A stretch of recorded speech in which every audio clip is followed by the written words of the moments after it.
ಶ್ರೀಗುರುಭ್ಯೋ ನಮಃ. ನಮಸ್ತೆಸ್ತು ಮಹಾಮಾಯೆ ಶ್ರೀಪೀಠೆ ಸುರಪೂಜಿತೆ ಶಂಖಚಕ್ರ ಗದಾಹಸ್ತೆ ಮಹಾಲಕ್ಷ್ಮೀ ನಮೋಸ್ತುತೆ. ಶ್ರಾವಣ ಮಾಸ ಅಂತಾದಾಗ ಎಲ್ಲರಿಗೂ ಗೊತ್ತು, ಶ್ರಾವಣ ಮಾಸದಿಂದ ಇನ್ನು ಮುಂದಿನ ಪ್ರತಿ ಮಾಸದಲ್ಲಿಯೂ ಕೂಡ ಹಬ್ಬ ಸಾಲುಗಳು, ಹಬ್ಬದ ವೈಶಿಷ್ಟ್ಯ, ಎಲ್ಲರ ಮನೆಗಳಲ್ಲಿಯೂ ಕೂಡ ಹಸಿರು ತೋರಣಗಳಿಂದ ಕಂಗೊಳಿಸುತ್ತೆ. ಎಲ್ಲರಿಗೂ ಕೂಡ ಒಂದು ಹರ್ಷೋದ್ಗಾರ. ಏನು ವೈಶಿಷ್ಟ್ಯ ಅಂತಂದರೆ, ಇಲ್ಲಿ ವರಮಹಾಲಕ್ಷ್ಮಿ ಹಬ್ಬ. ಈ ವರಮಹಾಲಕ್ಷ್ಮಿ ಹಬ್ಬ ಅಂತಂದ ಕೂಡಲೇ ನಮ್ಮ ಸನಾತನ ಹಿಂದೂ ಸಂಪ್ರದಾಯದಲ್ಲಿ ಎಲ್ಲರೂ ಕೂಡ ಆಚರಣೆ ಮಾಡ್ತಕ್ಕಂತಹ ಒಂದು ವೈಶಿಷ್ಟ್ಯಪೂರ್ಣವಾದಂತಹ ಒಂದು ಹಬ್ಬ ಆಗಿರುತ್ತೆ. ಹೆಸರಿನಲ್ಲೇ ಇರೋ ಹಾಗೆ ವರಮಹಾಲಕ್ಷ್ಮಿ. ಮಹಾಲಕ್ಷ್ಮಿ ಅಂತಂದರೆ ಎಲ್ಲರಿಗೂ ಕೂಡ ಒಂದು ವಿಶಿಷ್ಟ ಅಂತ ಅನಿಸ್ತಕ್ಕಂಥದ್ದು. ಅದರಲ್ಲಿಯೂ ಇದು ವರಮಹಾಲಕ್ಷ್ಮಿ. ಹೆಸರಲ್ಲೇ ಇರುವಂತೆ ವರಗಳನ್ನು ಕೊಡತಕ್ಕಂತಹ ತಾಯಿ. ಶ್ರದ್ಧಾಭಕ್ತಿಗಳಿಂದ ಎಲ್ಲರೂ ಕೂಡ ಈ ವರಮಹಾಲಕ್ಷ್ಮಿ ಹಬ್ಬವನ್ನು ಆಚರಣೆ ಮಾಡ್ತಕ್ಕಂಥದ್ದು. ಈ ವರಮಹಾಲಕ್ಷ್ಮಿ ಹಬ್ಬದ ಒಂದು ಆವತ್ತಿನ ದಿನ ಬೆಳಗ್ಗೆ ಎಲ್ಲರೂ ಕೂಡ ಅಭ್ಯಂಗ ಸ್ನಾನವನ್ನು ಮಾಡಿ, ಆ ಅಭ್ಯಂಗ ಸ್ನಾನದ ನಂತರ ಮೊದಲಿಗೆ ವಿಘ್ನಹರ್ತನಾದಂತಹ ಮಹಾಗಣಪತಿಯ ಪೂಜನೆಯನ್ನು ಮಾಡ್ತಾರೆ. ಅದಾದ ನಂತರ ಯಮುನಾ ಪೂಜೆ ಅಂತ ವ್ರತಗಳಲ್ಲಿ ವಿಶಿಷ್ಟವಾಗಿ ವರಮಹಾಲಕ್ಷ್ಮಿ ವ್ರತದಲ್ಲಿ ಮಾತ್ರ ಮತ್ತು ಅನಂತ ಪದ್ಮನಾಭ ಸ್ವಾಮಿಯ ವ್ರತದಲ್ಲಿ ಮಾತ್ರ ಬರತಕ್ಕಂತಹ ಯಮುನಾ ಪೂಜೆ. ಈ ಯಮುನಾ ಪೂಜೆಯ ವೈಶಿಷ್ಟ್ಯ ಏನಂತಂದರೆ, ಸಪ್ತ ನದಿಗಳ ತೀರ್ಥವನ್ನು ಸಂಗ್ರಹಣೆ ಮಾಡಿಕೊಂಡು ಬಂದು ಮನೆಯ ಬಾಗಿಲಲ್ಲಿ ತುಳಸಿ ಕಟ್ಟೆಯ ಹತ್ತಿರ ಇಟ್ಟು ಯಮುನೆಯನ್ನು ಪ್ರಾರ್ಥನೆ ಮಾಡಿ, ನಾನು ಇಂಥ ಕಾರ್ಯಕ್ರಮವನ್ನು ಮಾಡ್ತಾ ಇದ್ದೇನೆ, ವರಮಹಾಲಕ್ಷ್ಮಿಯ ಪೂಜೆಯನ್ನು ಮಾಡ್ತಾ ಇದ್ದೇನೆ, ಆಗಿರೋದ್ರಿಂದ ನೀನು ನಮ್ಮ ಮನೆಯ ವರಮಹಾಲಕ್ಷ್ಮಿ ಕಲಶದಲ್ಲಿ ಬಂದು ಸಂಸ್ಥಾಪಿತಲಾಗುವಂಥ ಯಮುನಾದೇವಿಯನ್ನು ಪ್ರಾರ್ಥನೆ ಮಾಡಿಕೊಳ್ತಕ್ಕಂತಹ ಪರಿಯದು.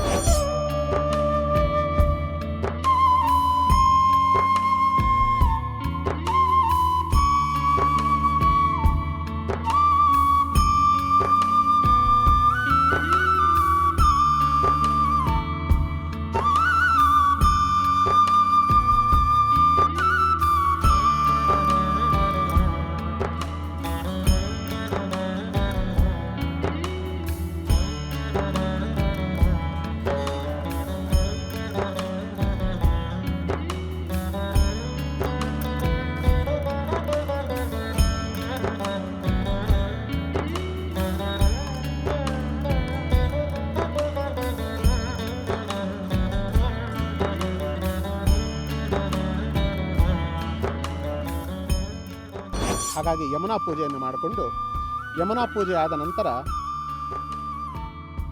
ವರಮಹಾಲಕ್ಷ್ಮಿಯ ಪೂಜೆಯನ್ನು ಪ್ರಾರಂಭ ಮಾಡತಕ್ಕಂಥದ್ದು.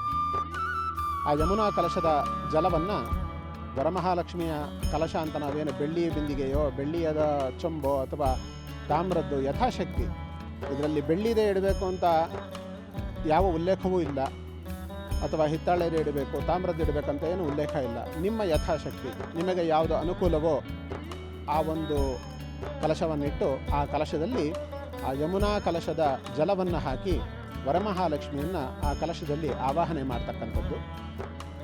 ವರಮಹಾಲಕ್ಷ್ಮಿಯನ್ನು ಆವಾಹನೆ ಮಾಡಿ ಆಕೆಗೆ ಷೋಡಶೋಪಚಾರಗಳಿಂದ ಪೂಜಾದಿಗಳನ್ನು ಸಮರ್ಪಣೆ ಮಾಡಬೇಕು.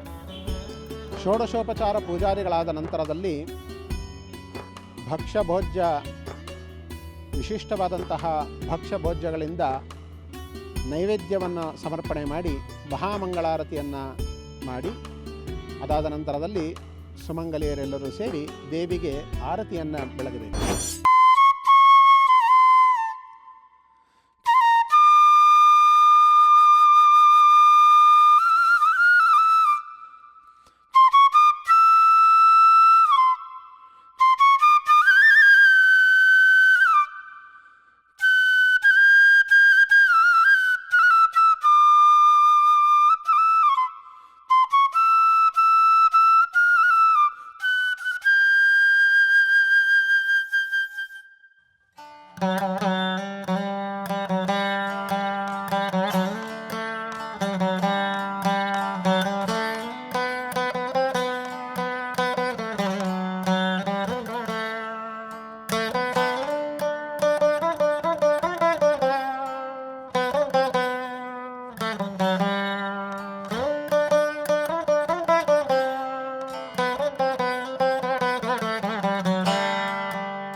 ಇದು ಸಂಕ್ಷಿಪ್ತವಾಗಿ ವರಮಹಾಲಕ್ಷ್ಮಿಯ ಹಬ್ಬದ ದಿನ ಮಾಡಬೇಕಾಗಿರ್ತಕ್ಕಂತಹ ಕೆಲಸ. ಯಾಕೆ ಈ ವರಮಹಾಲಕ್ಷ್ಮಿ ಹಬ್ಬವನ್ನು ಆಚರಣೆ ಮಾಡ್ತೇವೆ ಅಂತಂದಾಗ, ಮೊದಲಿಗೆ ಶ್ರಾವಣ ಮಾಸ ಬಂದಾದ ಕೂಡಲೇ ಬರ್ತಕ್ಕಂಥದ್ದು ಮಂಗಳಗೌರಿ. ಮಂಗಳಗೌರಿ ವ್ರತವನ್ನು ಮುತ್ತೈದೆಯರು ಮದುವೆ ಆದ ನಂತರದಲ್ಲಿ ಅದನ್ನು ಪ್ರಾರಂಭ ಮಾಡ್ತಾರೆ. 9 ವರ್ಷಗಳ ಕಾಲ ಈ ಒಂದು ಮಂಗಳಗೌರಿ ವ್ರತವನ್ನು ಮಾಡ್ತಾರೆ. ಅದೇ ಥರದಲ್ಲಿ ವರಮಹಾಲಕ್ಷ್ಮಿ ಹಬ್ಬ 2ನೇ ಹಬ್ಬವಾಗುತ್ತೆ. ಈ ವರಮಹಾಲಕ್ಷ್ಮಿ ಹಬ್ಬದ ಮುಂಚಿನ ದಿನ ಅಥವಾ ಆಜುಬಾಜು ದಿನಗಳಲ್ಲಿ ಪ್ರದೋಷ ಅಂತ ಬರುತ್ತೆ. ಪ್ರದೋಷ ಅಂತಂದರೆ ಬಹಳ ವೈಶಿಷ್ಟ್ಯ, ಯಾರಿಗೂ ತಿಳಿದಿರಲಿಕ್ಕಿಲ್ಲ ಇದು. ಪ್ರದೋಷ ಸಮಯ ಅಂತಂದರೆ ಗೋಧೂಳಿ ಲಗ್ನ ಅಂತ. ಈ ಗೋಧೂಳಿ ಲಗ್ನದಲ್ಲಿ ಈಶ್ವರನನ್ನು ಮತ್ತು ವರಮಹಾಲಕ್ಷ್ಮಿಯನ್ನು ಇಬ್ಬರನ್ನೂ ಕೂಡ ಪ್ರದೋಷ ಸಮಯದಲ್ಲಿ ಪೂಜೆ ಮಾಡ್ತಕ್ಕಂತಹ ಒಂದು ಪುರಾಣ ಪ್ರಸಿದ್ಧವಾದಂತಹ ಮುಂಚಿನಿಂದಲೂ ಕೂಡ ಇದು ನಡೆದುಕೊಂಡು ಬಂದಿರತಕ್ಕಂಥ ರೀತಿ. ಈಗ ಆಧುನಿಕ ಕಾಲದಲ್ಲಿ ಅವಕಾಶವಿಲ್ಲದಂತಾಗಿ ಬೆಳಗ್ಗೆನೇ ಪೂಜೆಗಳನ್ನು ಮಾಡ್ತಾ ಇದ್ದಾರೆ. ಸಾಮಾನ್ಯವಾಗಿ ಮುಂಚೆಗೆ ಪ್ರದೋಷ ಕಾಲದಲ್ಲಿ ಅಂದರೆ ಗೋಧೂಳಿ ಸಮಯ, ಗೋವುಗಳು ತಮ್ಮ ಮೇವನ್ನು ಮುಗಿಸಿಕೊಂಡು ಮನೆಗೆ ಬರ್ತಕ್ಕಂತಹ ಸಮಯವನ್ನು ಗೋಧೂಳಿ ಸಮಯ ಅಂತ ಕರಿತೀವಿ. ಆ ಗೋಧೂಳಿ ಸಮಯದಲ್ಲಿ ಸಾಧಾರಣ 5 ಗಂಟೆಯ ನಂತರ 7 ಗಂಟೆಯ ಒಳಗಾಗಿ ಆ ಸಮಯವನ್ನು ಗೋಧೂಳಿ ಸಮಯ ಅಂತ ಕರಿತೀವಿ. ಆ ಸಮಯದಲ್ಲಿ ಪ್ರದೋಷ ಪೂಜೆಯನ್ನು ಶಿವನಿಗೆ ಮತ್ತು ವರಮಹಾಲಕ್ಷ್ಮಿ ವ್ರತವನ್ನು ಮಹಾಲಕ್ಷ್ಮಿಗೆ ಮಾಡತಕ್ಕಂತಹ ವಾಡಿಕೆ ಇತ್ತು.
ಈಗಲೂ ಕೂಡ ಎಲ್ಲ ದೇವಸ್ಥಾನಗಳಲ್ಲಿ ಪ್ರದೋಷ ಪೂಜೆ ಅನ್ನತಕ್ಕಂಥದ್ದು ಸಾಯಂಕಾಲ 5 ಗಂಟೆ ನಂತರವೇ ಆಗಿರುತ್ತೆ. ಆದರೆ ವರಮಹಾಲಕ್ಷ್ಮಿ ಹಬ್ಬವನ್ನು ಮಾತ್ರ ನಾವು ಬೆಳಗ್ಗೆಗೆ ಆಚರಣೆ ಮಾಡಿಕೊಳ್ತಾ ಬಂದುಬಿಟ್ಟಿದ್ದೀವಿ.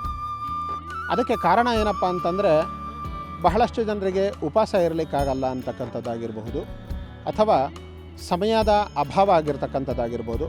ಇದೆಲ್ಲದರ ಒಂದು ಪರಿಣಾಮವಾಗಿ ಬೆಳಗ್ಗೆನೇ ಮಾಡ್ತಕ್ಕಂಥದ್ದು ವಾಡಿಕೆ ಆಗಿಬಿಟ್ಟಿದೆ. ಆ ವಾಡಿಕೆಯಲ್ಲೂ ಕೂಡ ಮಧ್ಯದಲ್ಲಿ ಈ ಪರಿಯಾಗಿ ಪೂಜೆಯನ್ನು ಮಾಡಿದರೆ ಮಹಾಲಕ್ಷ್ಮಿ ತಾನು ಪ್ರಸನ್ನನಾಗ್ತಾಳೆ, ತಾವು ಬೇಡಿದಂತಹ ವರಗಳನ್ನು ಆಕೆ ದಯಪಾಲಿಸ್ತಾಳೆ.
ಯಾಕೆ ನಾನು ಪ್ರದೋಷದ ವಿಚಾರವನ್ನು ಹೇಳಿದೆ ಅಂತಂದರೆ, ಎಲ್ಲರಿಗೂ ತಿಳಿದಿರುವಂತೆ ಮಹಾಲಕ್ಷ್ಮಿಯನ್ನು ಪ್ರಾರ್ಥನೆ ಮಾಡಿದ್ರೆ ನಮಗೆ ಅಷ್ಟೈಶ್ವರ್ಯಗಳು ಪ್ರಾಪ್ತವಾಗುತ್ತೆ ಅಂತಕ್ಕಂಥ ಒಂದು ವಾಡಿಕೆ ಇದೆ. ಆದರೆ ಇದರಲ್ಲೂ ವೈಶಿಷ್ಟ್ಯ ಏನಪ್ಪ ಅಂದರೆ, ಈಶ್ವರೋ ಐಶ್ವರ್ಯ ಪ್ರದಾತಃ ಅಂತ ಸ್ಮೃತಿ ವಚನ ಇದೆ. ಈ ಈಶ್ವರನನ್ನು ಪೂಜೆ ಮಾಡೋದರಿಂದ ಐಶ್ವರ್ಯ ಪ್ರಾಪ್ತಿಯಾಗತ್ತೆ ಅಂತ ಹೇಳ್ತಾರೆ. ಈಶ್ವರೋ ಐಶ್ವರ್ಯ ಪ್ರದಾತಃ ಎಂಬಂತೆ ಆ ಈಶ್ವರನನ್ನು ಪೂಜೆ ಮಾಡಿ ಅದರ ಆಜುಬಾಜುಗಳಲ್ಲಿ ಬರತಕ್ಕಂತಹ ವರಮಹಾಲಕ್ಷ್ಮಿಯ ಹಬ್ಬದ ದಿನದಂದು ವರಮಹಾಲಕ್ಷ್ಮಿ ಪೂಜೆಯನ್ನು ಕೂಡ ಎಲ್ಲರೂ ಕೂಡ ಶ್ರದ್ಧಾಭಕ್ತಿಗಳಿಂದ ಆಚರಿಸಿ ತಮ್ಮ ತಮ್ಮ ವರಗಳನ್ನು ಆಕೆಯಲ್ಲಿ ಕೋರಿಕೊಂಡು ಯಥಾಶಕ್ತಿ ಯಥಾಭಕ್ತಿ ಎಂಬಂತೆ ನಿಮಗೆ ಕೈಗೆ ಎಟುಕುವ ರೀತಿಯಲ್ಲಿ ತಾವೆಲ್ಲರೂ ಶ್ರದ್ಧಾಭಕ್ತಿಗಳಿಂದ ಈ ಒಂದು ವರಮಹಾಲಕ್ಷ್ಮಿ ವ್ರತವನ್ನು ಆಚರಣೆ ಮಾಡಿ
ಪ್ರತಿ ಮಾಸದಲ್ಲಿಯೂ 2 ಪ್ರದೋಷ ಬರುತ್ತದೆ.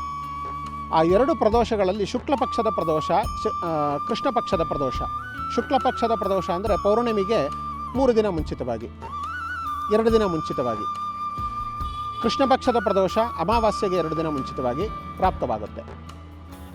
ಈ ಪ್ರದೋಷದ ಸಮಯದಲ್ಲಿ ಈಶ್ವರನನ್ನು ಪೂಜೆ ಮಾಡಬೇಕಂತೆ. ಈಶ್ವರನನ್ನು ಪೂಜೆ ಮಾಡಿ ಮಹಾಲಕ್ಷ್ಮಿಗೆ ಪೂಜೆಯನ್ನು ಕೂಡ ಮಾಡ್ತಾರೆ. ಆ ಮಹಾಲಕ್ಷ್ಮಿಗೆ ಮಾಡತಕ್ಕಂತಹ ಆ ಒಂದು ಪೂಜೆ ಈಶ್ವರನೂ ಪ್ರಸನ್ನನಾಗಿ ಮಹಾಲಕ್ಷ್ಮಿಗೆ ಹೇಳ್ತಾರಂತೆ, ಆತ ಏನು ವರವನ್ನು ಕೇಳಿಕೊಂಡಿದ್ದಾನೋ ಅದನ್ನು ದಯಪಾಲಿಸುವಂತ ಈಶ್ವರನೂ ಕೂಡ ಮಹಾಲಕ್ಷ್ಮಿಗೆ ಹೇಳ್ತಾನಂತೆ.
ವರಮಹಾಲಕ್ಷ್ಮಿ ಹಬ್ಬದ ವೈಶಿಷ್ಟ್ಯವನ್ನು ನಾನು ನಿಮಗೆ ಹೇಳಿದ್ದೀನಿ.